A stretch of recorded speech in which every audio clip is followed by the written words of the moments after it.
Meus irmãos e minhas irmãs, a paz de Jesus.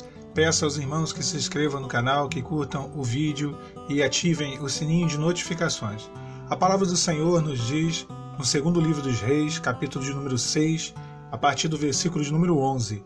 Então se turbou com este incidente o coração do rei da Síria, e chamou aos seus servos e lhes disse: Não me fareis saber quem dos nossos é pelo rei de Israel? E disse um dos seus servos: Não, ó rei, meu senhor, mas o profeta Eliseu, que está em Israel, faz saber ao rei de Israel as palavras que tu falas na tua câmara de dormir. Meus irmãos, a palavra relata que havia uma grande guerra entre a Síria e Israel. E a Bíblia fala que o rei da Síria, ele armava emboscadas para tentar ali destruir o exército de Israel. Ele conhecia, ele tinha ali as informações, com isso ele acabava sabendo por onde o exército de Israel passaria, qual o caminho a guarnição de Israel tomaria, e a Bíblia relata que ele prepara emboscadas diversas vezes.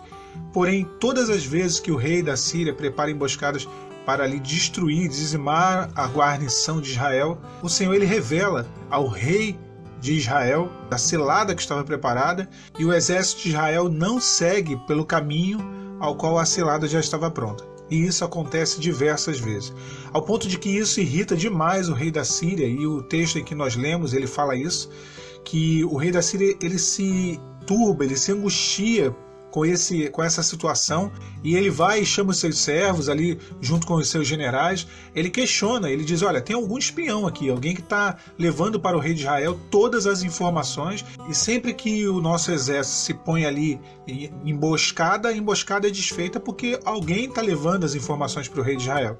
E a palavra diz que um dos servos do rei da Síria diz para ele: olha, meu senhor, não é bem assim não. Existe um profeta entre o povo de Israel, chamado Eliseu, e ele faz saber ao rei de Israel tudo que tu pensas e tudo que tu fala até dentro do teu quarto, ele faz saber ao rei de Israel. E essa informação faz com que o rei da Síria, ele envie até onde estava o profeta, até Dotã, que era a cidade onde estava o profeta Eliseu, ele envia o exército sírio, e a palavra fala que um grande exército. E eles chegam de noite na cidade, cercam a cidade, e já no outro dia de manhã, o moço do profeta, do homem de Deus, de Eliseu, ele acorda bem cedo, e ele sai.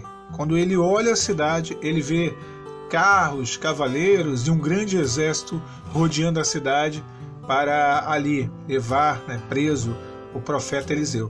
E ele pergunta para Eliseu: o que faremos com essa situação toda?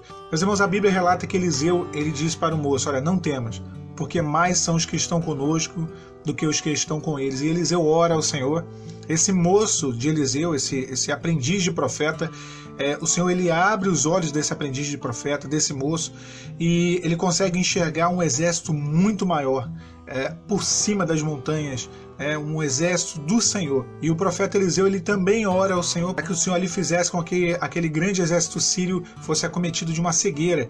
E aquele exército ele fica cego, o exército inteiro, após a oração de Eliseu. Eliseu pega aquele exército, leva até Samaria, a capital do reino de Israel, e quando chega em Samaria ele ora novamente ao Senhor, e o Senhor abre os olhos do exército sírio, dos inimigos, e naquele momento o rei de Israel, quando ele olha aquele exército todo rendido e o profeta trazendo aquele exército, ele pergunta ao profeta: eu devo ferir eles? Eu devo feri-los? E o profeta diz: não, tu não ferirás eles, porém tu farás o seguinte: prepara para eles um banquete, para que eles comam, para que eles bebam, e assim sejam despedidos de volta para a sua terra. Meus irmãos, o que essa história ela traz para nós? O rei da Síria ele arma emboscadas, ele sabia aonde as tropas de Israel iam passar. O exército da Síria e o rei da Síria, principalmente, ele tinha estudado o rei de Israel. Ele tinha estudado todas as ações, todas as atitudes que o exército de Israel tomaria nessa guerra. E isso, meus irmãos, é uma coisa que acontece também nessa guerra que estamos vivendo. Essa batalha espiritual contra o adversário das nossas almas em busca da restauração. O inimigo ele estuda o ser humano desde sempre. Embora ele não tenha a capacidade de entrar na mente do ser humano, pelo conhecimento que ele tem das ações e reações das pessoas, das atitudes, ele consegue, digamos, ler a mente da pessoa através do comportamento. E é interessante isso, porque quando nós olhamos o texto de Jó, que o inimigo ele vem de rodear a terra, e a pergunta que Deus faz para Satanás quando ele se apresenta diante de Deus, ela é a seguinte: observaste tu o meu servo Jó? Deus questiona o inimigo se ele tinha observado Jó. Ou seja, como sendo essa uma das características, ou sendo essa uma das funções ou das coisas que o inimigo mais faz, observar. E é interessante que o Senhor fala, olha, homem íntegro, reto, temente a mim, e o inimigo ele vai e confronta essa informação, ele diz, olha, é claro, tu dá tudo para ele, você cerca ele com sebe, ele tem todas as coisas, ele tem bens, ele tem família, ele tem saúde, toca nele. Ou seja, o adversário ele conhecia Jó. O adversário ele tinha as informações acerca da vida de Jó, da família de Jó, daquilo que Jó fazia, daquilo que Jó tinha. O adversário ele estuda cada um de nós. Ele é um grande conhecedor dos nossos pontos fortes, dos nossos pontos fracos, dos nossos defeitos, e ele utiliza a estratégia correta para cada um de nós. Para cada um ele tem uma forma. Mas a palavra fala que o rei da Síria, embora ele tivesse ali estudado muito o rei de Israel e o exército de Israel, os movimentos do exército de Israel, a cada atitude, ou seja, ele tentava ali se antecipar às atitudes de Israel, e o adversário muitas das vezes quer se antecipar às nossas atitudes para nos prejudicar, para nos destruir. E a palavra diz que o Senhor, ele revelava a Eliseu todos os passos, tudo aquilo que eram as estratégias, as emboscadas, e o Senhor ele frustrava as estratégias do rei da Síria. Da mesma forma, irmãos, Deus ele frustra as estratégias de Satanás. Ele nos concede a revelação, ele nos orienta, ele nos dá uma direção pela sua palavra, pelos dons espirituais, frustrando assim as ciladas do inimigo. Se não fosse o Senhor a nos revelar, nos direcionar acerca do lugar por onde devemos ir ou não, as atitudes que devemos tomar ou não, a forma que devemos agir ou não, o que devemos ou não falar, a Bíblia ela diz, se não for o Senhor, ó Israel, que estivesse ao vosso lado, há muito o inimigo teria te destruído. Irmãos, a gente pode dizer isso para a nossa vida. Se não fosse o Senhor que estivesse ao nosso lado, há muito que o inimigo teria destruído as nossas vidas, teria destruído a nossa família, teria botado um ponto final em tudo que nós vivemos. Mas o Senhor, ele é por nós. O Senhor, ele nos direciona. O Senhor, ele nos orienta acerca do que devemos fazer.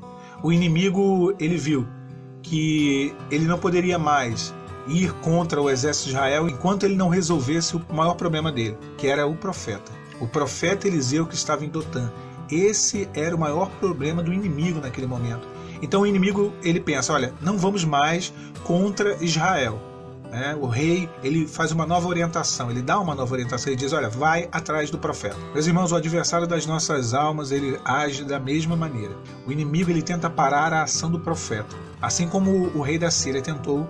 O adversário ele tenta parar a ação do Espírito Santo em nossas vidas, para que nós venhamos a deixar de ser orientados e guiados pelo Espírito Santo. Com essa atitude, o rei da Síria ele manda sua guarnição, seu exército até Dotã, ele cerca a cidade de Dotã. Da mesma forma, o adversário ele cerca as nossas vidas. Da mesma forma, o adversário ele cerca as famílias, ele cerca os lares, ele cerca os maridos, as esposas. O intuito do adversário ali era que houvesse a desistência, era que o profeta ele se rendesse, era que o povo de Israel se rendesse. Afinal de contas, esse é a real motivação de um cerco.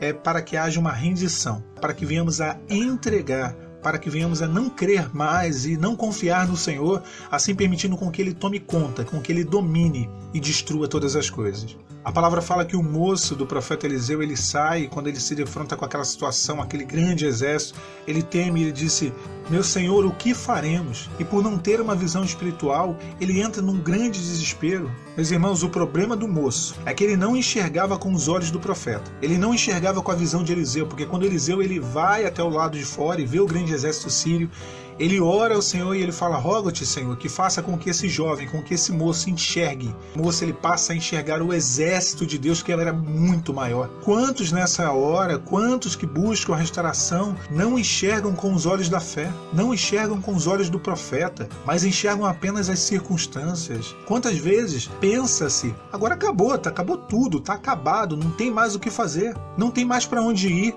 Estamos cercados, não tem mais para onde fugir.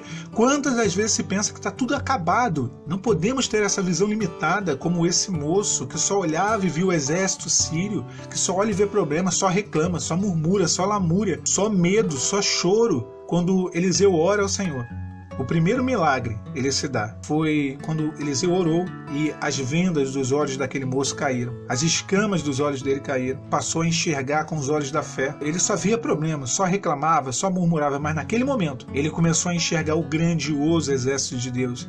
Ele começou a enxergar o poder de Deus que muitas das vezes, irmãos, nós não entendemos. Nós não possuímos essa visão espiritual. E por não possuir a visão espiritual, andamos sempre enfraquecidos, desacreditados, duvidamos do poder de Deus de restaurar, do poder de Deus de operar um milagre, de nos livrar do adversário. E Eliseu ora de novo ao Senhor. E o Senhor cega o inimigo. E o Senhor faz com que aquele grande exército não enxergasse mais. O que adianta um grande exército se não enxerga? Da mesma forma, o adversário ele é cegado. Quando nós oramos, nos posicionamos, quando buscamos ao Senhor, o Senhor ele cega o adversário das nossas almas. Ele não consegue mais vir contra as nossas vidas. Ele não consegue mais destruir os lares. O poder dele, a ação dele, o campo de atuação dele vai sendo perdido. Ele começa a recuar. O que vem a ser a cegueira? A cegueira ela vem a limitar as atitudes, as ações e os movimentos de quem não enxerga. O adversário ele passa a ter uma limitação. A atuação dele, os movimentos dele, as atitudes dele na vida do cônjuge, na vida da família, no lar, para destruição, ele começa a perder a liberdade que ele tinha, ele começa a perder a legalidade que ele tinha. E o profeta Eliseu, ele leva esse grande exército até a capital do reino de Israel, até Samaria, onde estava o rei de Israel. Quando ele chega lá e ele ora ao Senhor novamente, aquele grande exército volta a enxergar, mas já era um exército aprisionado, cercado e desarmado, possivelmente. O rei de Israel ele vira para Eliseu e diz: Ferir-los-ei, meu pai. Ou seja, eu posso ferir eles? Eliseu diz: não, você não vai ferir eles. Prepara para eles um banquete. Meus irmãos, muitos querem ferir, muitos querem ofender. Muitos preferem guardar no coração a raiva, o ódio, o rancor e não o perdão. E desejam, muitas das vezes, o mal, aqueles que tanto mal fizeram. Não te deixes vencer pelo mal, mas vença o mal com o bem. Feri-los-ei, meu pai? Não. Prepara-lhes um banquete. É o momento de orarmos, é o momento de jejuarmos, é o momento de pagarmos um preço em oração por aqueles que tanto mal fizeram.